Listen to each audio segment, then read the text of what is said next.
Welcome to the Build Beyond podcast. My name is Chris Netley. I am your host. This podcast exists to challenge and guide you so that you can reach your full potential. On this episode, I have Denise Lovinger. Denise is a registered dietitian, nutritionist, and a certified diabetes educator. I'm not sure if I'm saying that correctly. I have had Denise on this podcast more times than I can count at this point. I should probably just consider her a co-host. Denise is a colleague and a friend, and I'm excited to have her back. This is maybe like an after action report from her first Fit Club nutrition session from Fit Club 2025. So we're going to recap what they talked about in the first session and then talk about what's coming up in the future. So if you're part of Fit Club and you participated in it, in the first nutrition session, you're definitely going to want to listen to this. And if you're curious about Fit Club or you're curious about working with Denise, this is a good episode. You'll get an idea of how she works and maybe start to learn a little bit more about her if you've never interacted with her before.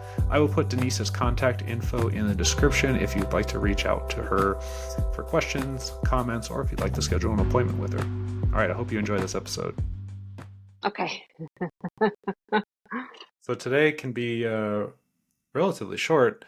Yeah. I'd like to do one of these after each session if we can. So we'd have 6 of these. So for the listeners, you're probably listening to this because you are part of Fit Club and you went to the first nutrition workshop that we held. If you're listening and you're not part of Fit Club, every summer we start a 6-month program. Or at least this is the 3rd summer in a row.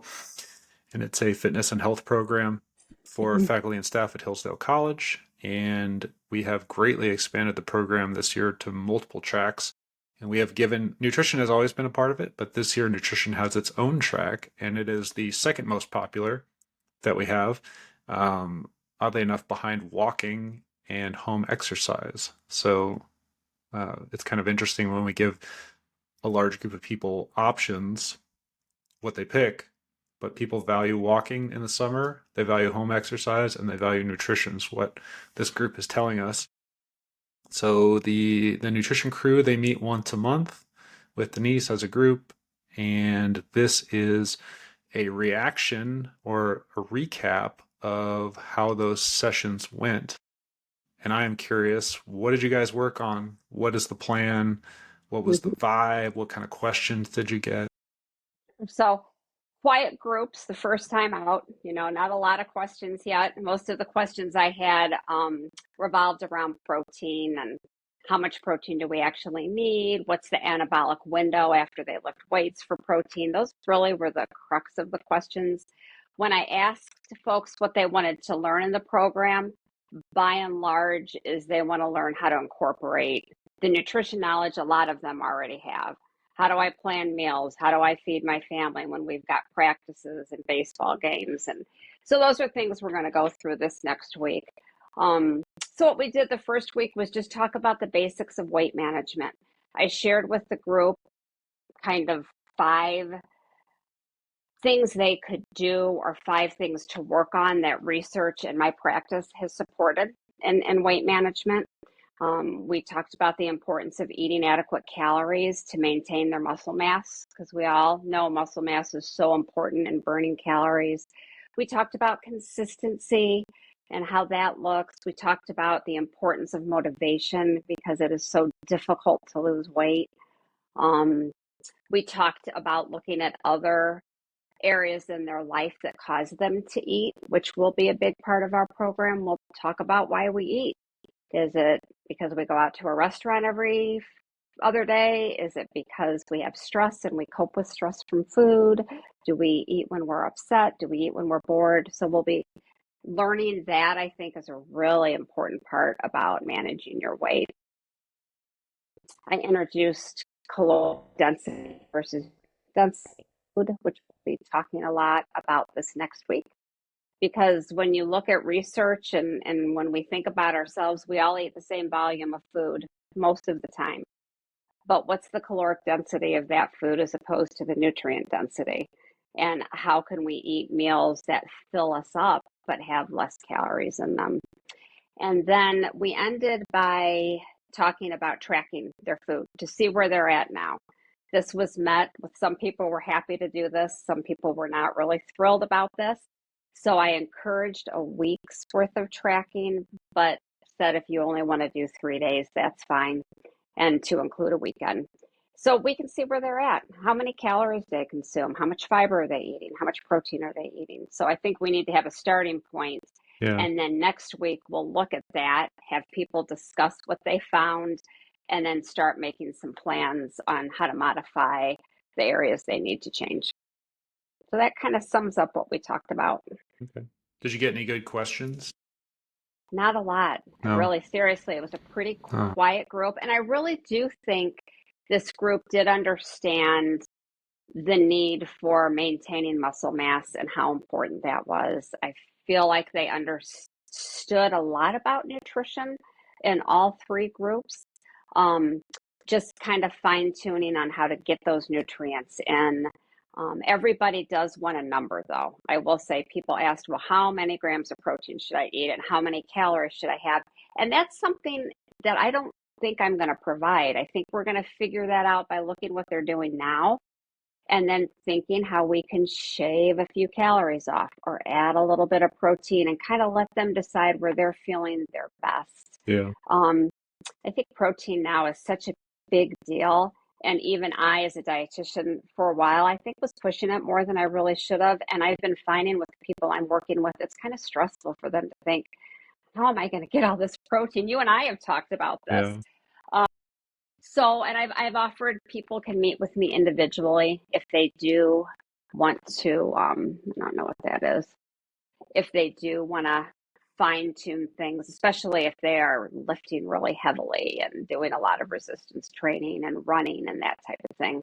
I think we should talk about needing a little bit more protein.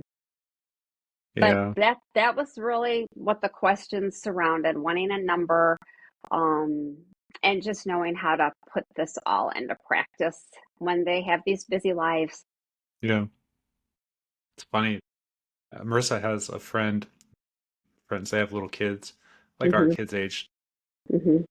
We were over there, and the older sister or daughter, who's maybe 6, 7 years old, she was Mm. lecturing her little brother and how he has to eat his protein. And we were laughing. It's like, I don't even know if she Oh, wow. understands what protein is, but her mom is very fit and active. Uh-huh. They eat a pretty well balanced diet, but she was laughing at it too. She's like, "Oh, I guess I talk So about funny. protein a lot." Yeah.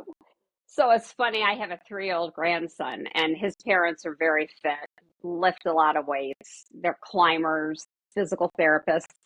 And she sent me a video of him. Well, it wasn't a video. He actually called me and he had some kind of bottle. It was water, or I don't know what it was, but he kept saying, I'm drinking my protein shake. And he would just chug it back. He said, I'm having my protein shake, Grandma, for I have big muscles. And he's 3, but he sees them drinking their protein shakes and probably says, what's that? Yeah, it's funny. What's going to be the focus of the next meeting? Do you wait and see what questions they have, or do you have something planned out? Well, I always have something planned out. I have the whole program planned out, but I will change it in a heartbeat to go the direction of that particular group. I'm teaching 3 groups, and all 3 groups I am imagining as we go on will look different. So my next focus is going to be on what did you learn? And we're going to discuss that as a group from keeping track of your food.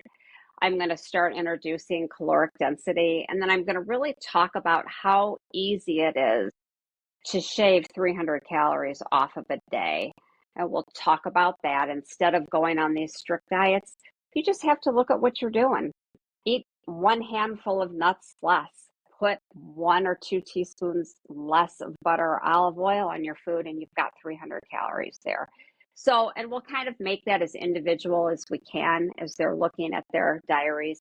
And then we're going to start talking about the crux of planning meals, and I have a nice tool I give people on how to plan a meal and some tips on how to do that. And we're going to start talking about what people want to know, and that's how to plan. How are we going to plan these meals? What are you going to do those days you're too busy to even think about food? And the time that does involve, but how important it is to make that time. I mean, we really have to make time to think about what we're going to eat if we want to be successful. And I think that's the most important thing people can do, actually. People who do plan out their week and what they're going to eat seem to have a little bit more success. Yeah. With leaving room for a last minute invite out for dinner and that, it certainly has to be flexible. So we'll spend a lot of time. I'll introduce fiber, protein, and fat next week, the importance of those three things, and we'll talk about where we get fiber. We'll talk a little bit about fat and how important that is to keep us full, but yet it's one of the highest calorically dense nutrient we eat. So we have to be mindful of how much of that we eat. And that's what my plan is, but we'll see where it goes. I mean, sometimes we may get on something else that they want to talk about. I saw a cool Instagram video the other day, and I thought it was really well done. And a guy was comparing caloric density of foods. Oh yeah. But it was all healthy choices, and it was just like, look, you're trying to. The idea was, you're trying to make healthy choices, but within the healthy choices, you can start to, now that you're making these, now that your food options are great, you can start to kind of tailor it. And he was, look at like the equivalent amount of calories. He had like a small plate of dates. And for that same number of calories, how many strawberries you could eat. And it was like this mountain of strawberries, same calories. And it was like a little bit of olive oil versus like how much avocado you could eat. And it was something else compared to cottage cheese, because apparently cottage cheese is relatively low calorie. And so we had these plates with this volume. So it was like, look, these are the same calories, but how much more full would you be if you selected these foods? And I thought, oh, that's great, because he's not really demonizing them. He's just saying because all of these choices are great, but if you're hungry or you're looking to cut back calories, and the plates of food that were smaller, higher in calories, didn't look like it was going to fill you up.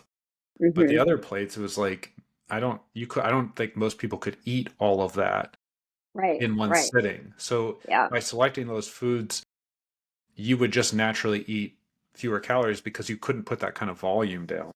Correct. But you would still you'd be getting everything you need, because they were all like really good quality choices. Yeah.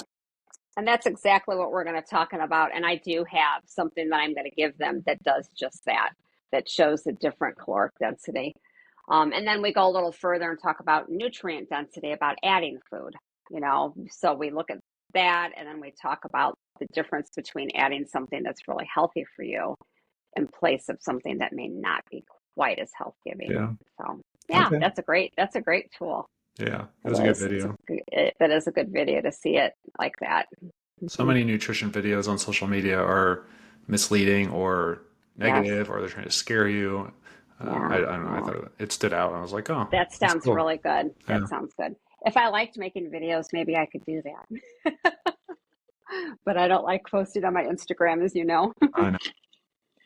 Excuse me. Yeah, that's cool. That's great. Okay. Well, anything else you would like to have?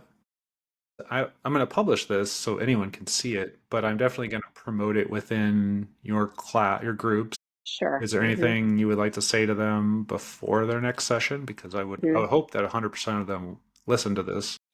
Sure. Just to be sure you've kept track for those days we discussed before you come in, and just to jot down your thoughts as you're reviewing that.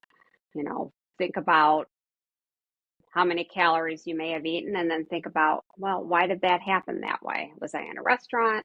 Was I not thinking about what I was eating? Kind of, that's going to be later in the program, but I do want people to think about what they're eating and why at that time. Okay. So sounds good. That's about it. They were great groups. I'm excited to have them back again. It was a lot of fun. Good. All right. All right. Okay. Well, I will. I'll talk to you later. I'll let you know when I reserve those. When I get the confirmation for your rooms. I think those rooms will be available. So everyone who's listening, I'm pretty sure you'll be in the same spot all summer. Yeah. Everyone seemed to like that. But I'll let you know. Okay, all right. Great. All right. Thanks, Chris. Talk to you later. Okay. Bye-bye.